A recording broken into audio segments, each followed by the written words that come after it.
Meeting Keir Starmer, the UK Premier. Yes, he's coming tonight. What do you think of him? Some of his colleagues in government are quite critical of you. Well, I'm going to see him in about an hour, so I have to be nice, right? A lot of seats, more seats than he was allowed to have, actually. They acknowledge that he won, but for some reason you have a very strange system over there. Secretary and I did meet President-elect Trump just a few weeks ago for dinner for about a couple of hours, and we discussed a betrayal of Western interests, a golden opportunity for China, an insane move that defies logic.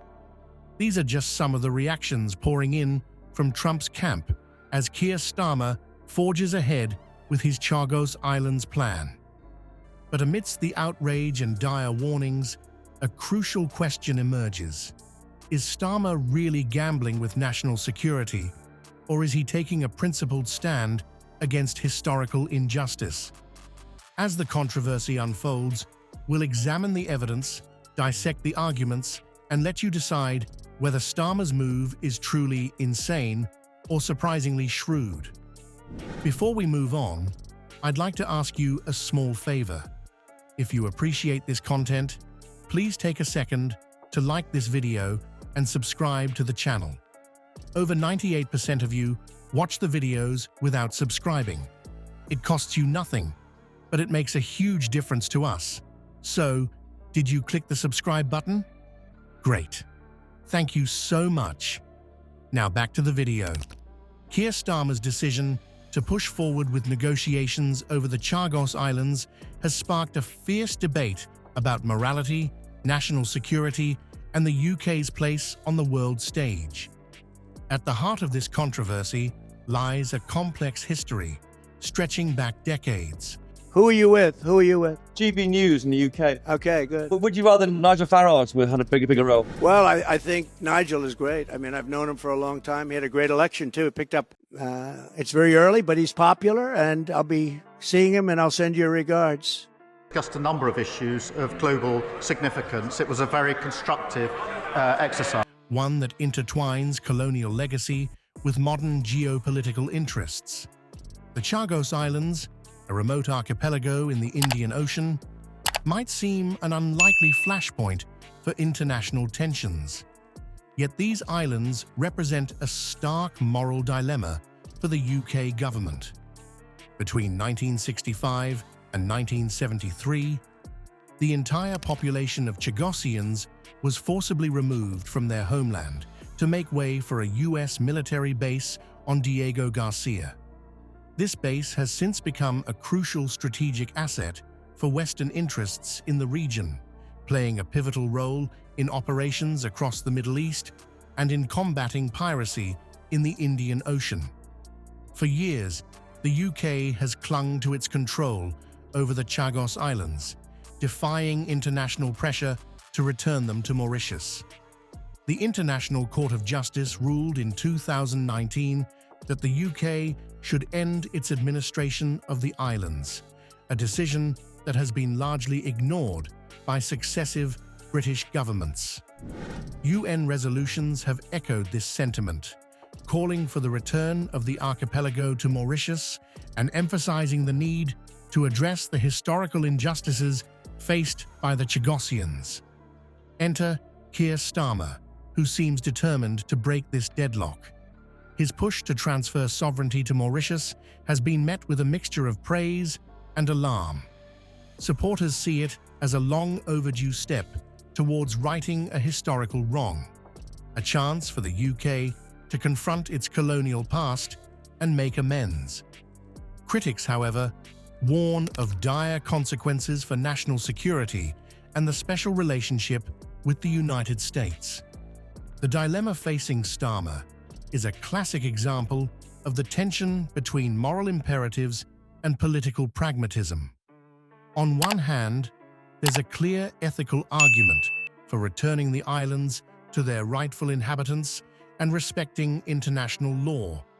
On the other, there's the very real concern about compromising a strategically vital military installation and potentially alienating a powerful ally in the form of the US. Starmer's willingness to even consider such a move signals a significant shift in UK foreign policy priorities. It suggests a readiness to confront uncomfortable truths about Britain's past, even at the cost of short-term diplomatic discomfort. But it also raises questions about the UK's future role on the global stage. Can Britain afford to prioritise moral considerations over strategic interests in an increasingly unstable world? As Keir Starmer pushes forward with his Chagos Islands plan, the geopolitical chessboard has been upended, leaving Trump and his allies fuming. The Labour leader's decision to negotiate the transfer of sovereignty to Mauritius has been branded an insane move by some. But is it really as reckless as they claim? Or could this be a calculated gambit with far-reaching consequences?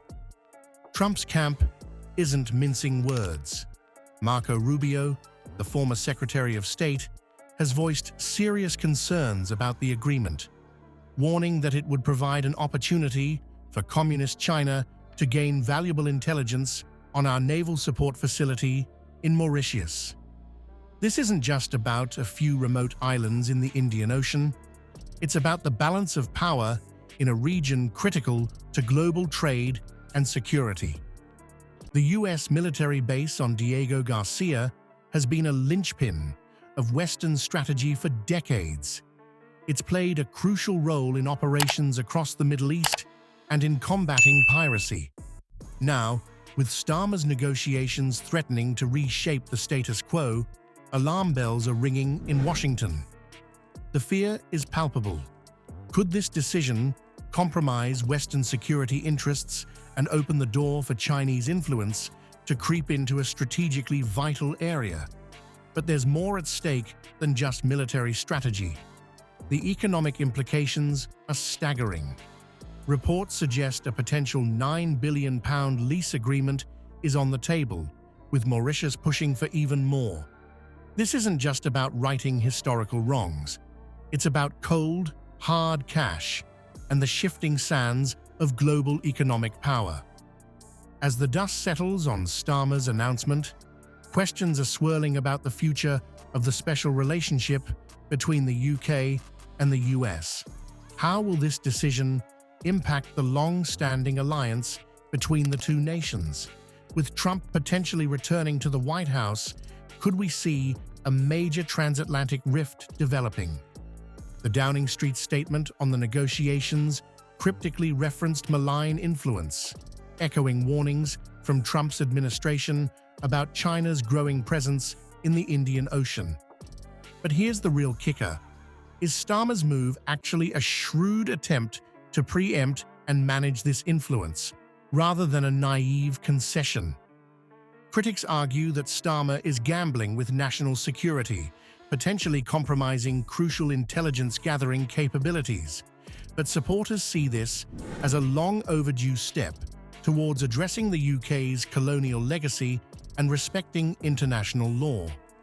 The 2019 International Court of Justice ruling called for an end to British administration of the islands, a decision that has been largely ignored until now. As we watch this diplomatic drama unfold, one thing is clear: Starmer's decision has the potential to reshape the geopolitical landscape in the Indian Ocean. The repercussions could be felt for years to come, affecting everything from military strategy to economic partnerships and diplomatic alliances. As Keir Starmer navigates the treacherous waters of the Chagos Islands negotiations, we're left pondering a fundamental question.